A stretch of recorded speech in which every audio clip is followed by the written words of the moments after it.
அன்பானவர்களே, அன்பு வணக்கங்கள். நீங்கள் இதுவரையில் எடுத்த முடிவுகள் எல்லாம் தவறாக போயிருக்கிறதா? ஏதோ காரியம் செய்வதற்காக ஒரு முடிவை எடுத்து செய்கிறீர்கள். ஒரு செயலை செய்வதற்காக ஒரு முடிவை எடுத்துக்கொண்டு அந்த செயலை செய்கிறீர்கள். அப்படி நீங்கள் செய்த அந்த காரியம் நடைபெறவில்லை, அந்த செயல் பூர்த்தியாகவில்லை, இடையிலே பல துன்பங்களை தந்தது, பல துயரங்களை கொண்டு வந்து விட்டது, பல சிக்கல்களை எடுத்து போய் ஆட்சி விட்டது. இப்படி நீங்கள் இதுவரைக்கும் எடுத்த முடிவுகள் எல்லாம் தவறாக போயிருக்கிறதா?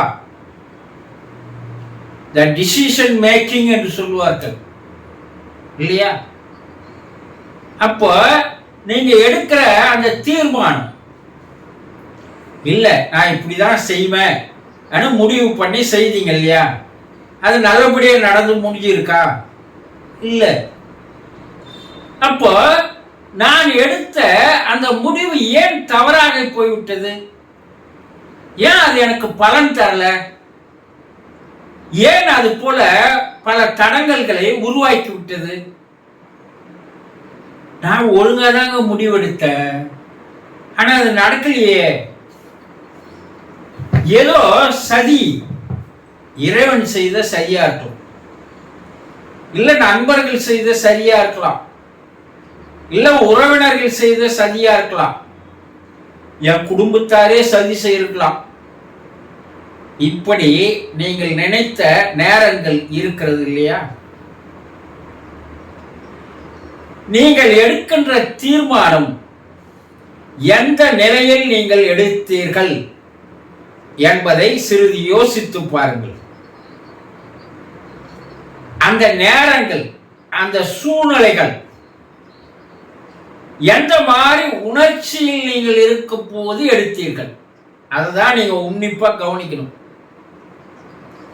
பல்வேறு உணர்ச்சிகளில் இருக்கும் போது எடுக்கின்ற முடிவுகள் எல்லாம் தவறாகத்தான் போகும். ஏதோ ஒரு டென்ஷன்ல இருந்திருப்பீங்க, ஒரு குழப்பத்தில் இருந்திருப்பீங்க, அந்த நேரத்தில் எடுக்கிற முடிவுகள் நிச்சயமாக தவறாக போகும். எப்படி அந்த முடிவு எடுத்தோ தெரியலையே, நானா அந்த முடிவு எடுத்தேன் யோசனையில் இருப்பீங்க. கோபத்தில் எடுத்த முடிவுகள் பயங்கரமான ஆபத்தில் கொண்டு போய் சேர்க்கும். பல பேர் இன்னைக்கு கொலையாளியா மாறி சிறையில் இருக்கிறான்னா அவன் கோபத்தில் எடுத்த முடிவுகள் தான் அவனை சிறைசாலைக்கு அனுப்புகிறது. விரக்தியில் எடுக்கிற முடிவுகள் தோல்வியை தருவோம். வருத்தத்தில் எடுக்கிற முடிவுகள் அது நிறைவேறாது. டென்ஷன்ல எடுக்கிற முடிவுகள் தவறாக போகும். விரோத மனப்பான்மையோடு எடுக்கிற முடிவுகள் உங்களையே அழித்துவிடும். பகை உணர்வோடு எடுக்கிற முடிவுகள் பகைவனால் நீங்களே தாக்கப்படுவீர்கள். இப்படி நாம் ஏதோ ஒரு காரியத்திற்காக, ஒரு செயலுக்காக ஒரு முடிவை நாம் எடுக்கிறோம் என்றால் அந்த சூழ்நிலையில நம்முடைய மனமானது எந்த விதமான உணர்ச்சிகளை வெளிப்படுத்தி கொண்டிருக்கிறது என்பதை சிந்தித்து பார்க்க வேண்டும். இல்ல உணர்வு பூர்வமாக முடிவுகளை எடுக்கிறீங்க, உங்க உறவினர்களுக்காக அந்த முடிவு எடுக்கிறேன், என் குடும்பத்தாருக்காக அந்த முடிவு எடுக்கிறேன், என் நண்பர்களுக்காக அந்த முடிவு எடுக்கிறேன், அப்படி பந்த பாசத்தை கணக்கில் வைத்துக் கொண்டு எடுக்கிற முடிவுகள் உங்களுக்கு பெரும் சிக்கலை உருவாக்கும். இல்ல என் நண்பர்கள் சொன்னாங்க, அவங்க ஆலோசனை சொன்னாங்க, அறிவுரை சொன்னாங்க, அவங்க சொன்னதை கேட்டுதான் இந்த முடிவு எடுத்தேன், அதனாலதான் என் நிலைமை இந்த நிலைமைக்கு ஆளாயிடுச்சு சொல்றதுல ஒரு ஆளாவும் நீங்கள் இருக்கலாம் இல்லையா? உணர்வு பூர்வமாக எடுக்கின்ற முடிவுகள், உணர்ச்சி பூர்வமான நிலையில் நீங்கள் எடுக்கின்ற முடிவுகள் அது நிறைவேறாது. அது தவறான வழியில் உங்களை கொண்டு போய் சேர்க்கணும். அப்ப எந்த நிலையில தான் குருஜி நாங்க முடிவுகள் எடுப்பது? அது சின்ன செயலாக இருந்தாலும் பெரும் செயலாக இருந்தாலும், வாழ்க்கையில் ஏற்படுகின்ற பெரிய கஷ்டங்களில் இருந்து விடுபடுவதாக இருந்தாலும், துன்பங்களில் இருந்து விடுபடுவதாக இருந்தாலும், மனம் எப்போது உங்களுக்கு அமைதியான நிலையில் இருக்கிறதோ, மனதில் எந்த விதமான உணர்ச்சிகள் இல்லாத நிலையில் நீங்கள் இருக்கிறீர்களோ, ஒரு சாந்தமான நிலையில் உங்களுடைய மனம் இருக்கும் போது எடுக்கிற முடிவுகள் எல்லாம் உங்களுக்கு வெற்றியை தேடி தருகிறது.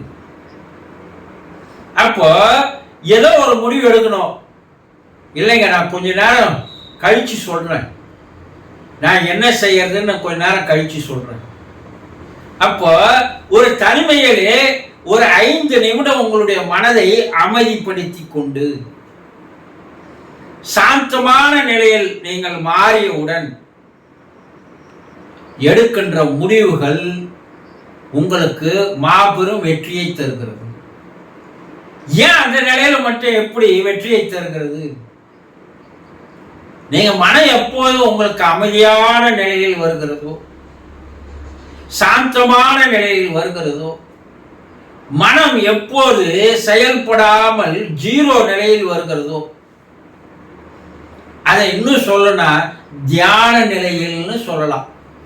தியானத்துல உங்க மனம் என்ன ஆகும்னா படிப்படியா அதனுடைய அலைவரிசையானது கொஞ்சம் கொஞ்சமா குறைந்து, அதனுடைய அதிர்வானது கொஞ்சம் கொஞ்சமா குறைந்து ஒரு அமைதியான நிலைக்கு வரும்போது உங்களுக்கும் பிரபஞ்சத்திற்கும் ஒரு கனெக்ஷன் ஏற்படுகிறது. நீங்க எதற்காக அந்த முடிவு எடுக்கணும்னு நினைச்சிட்டு அந்த நிலையில உட்கார்ந்தீங்களோ, அப்ப அந்த முடிவு எடுப்பதா வேண்டாமா என்றதை அந்த பிரபஞ்சம் உங்களுக்கு அறிவுறுத்துகிறது. அப்போ அதனுடைய அறிவுறுத்தல் படி நீங்கள் எடுக்கின்ற எந்த முடிவுகளும் வெற்றியைத்தான் தரும், தடைகளை ஏற்படுத்தாது. வாழ்க்கையில் இது வரைக்கும் வெற்றி பெற்றவனெல்லாம் கேட்டா, நான் எப்போ தனிமையில இருந்தனோ அப்போது எனக்குள்ளே ஒரு உள்ளுணர்வு, ஒரு குரல் கேட்டது, இதை செய் இதை செய்யாதே என்று எனக்குள்ளிருந்து ஒரு குரல் கேட்டது. அந்த குரலை கேட்டு நான் நடந்தேன். அதனால் நான் வெற்றிகளை குவித்தேன், சாதனைகளை படைத்தேன். வாழ்க்கையில் எனக்கு எந்த விதமான துயரமோ துக்கமோ கஷ்டமோ கவலையோ இல்லாமல் இருக்கிறேன், ஒரு ஹாப்பியா இருக்கிறேன். அதற்கு என்ன காரணம்னா, எதுவாக இருந்தாலும் ஒரு அமைதியான நிலையில் நீங்கள் அமர்ந்து எடுக்கின்ற முடிவுகள், அது நீங்க எடுக்கிற முடிவு இல்லை, இறைவன் உங்களுக்கு அதை தருகிறான், அறிவுறுத்துகிறான், ஆலோசனை வழங்குகிறான். இத பல பேருக்கு இறைவன் சொல்றதாவது, வாழ்க்கையினுடைய சரித்திரத்தெல்லாம் படிச்சு பார்த்தீங்கன்னா ஏதோ ஒரு பிரச்சனை, அது எப்படி சால்வ் பண்றதுன்னு தெரியல, அதற்குண்டான பார்முலா தெரியல, அதற்குண்டான வழிமுறைகள் தெரியல, ஏன்னு குழப்பின்னு இருப்பாங்க. அந்த நேரத்தில் அதுக்கு எந்த விதமான வழிகளும் தென்படாது. ஆனா அவன் அமைதியான நிலையில் இருக்கும்போது அதற்கு உண்டான வழி அவனுடைய உள்ளுணர்விலிருந்தே வந்ததாகத்தான் சரித்திரங்கள் கூறுகிறது. சாதனை படிச்சவனெல்லாம் கேட்டு பாருங்க. நான் எவ்வளவு யோசனை பண்ணி பார்த்தேன், இந்த ஐடியா அப்போ வரல. ஆனா நான் எப்போ ஒரு அமைதியான நிலையில் இருந்தனோ அப்போ எனக்கு அதுக்கு உண்டான சொல்யூஷன் எனக்கு கிடைத்தது என்று சொல்வார்கள். அப்போ உணர்ச்சி வயமான நிலையில் எந்த முடிவுகளையும் எடுக்காதீர்கள். அது தவறான வழிகாட்டுதல் தான் உங்களுக்கு காட்டும், தவறாக போய்விடும் என்பதை புரிந்து கொள்ளுங்கள். சந்தோஷம்.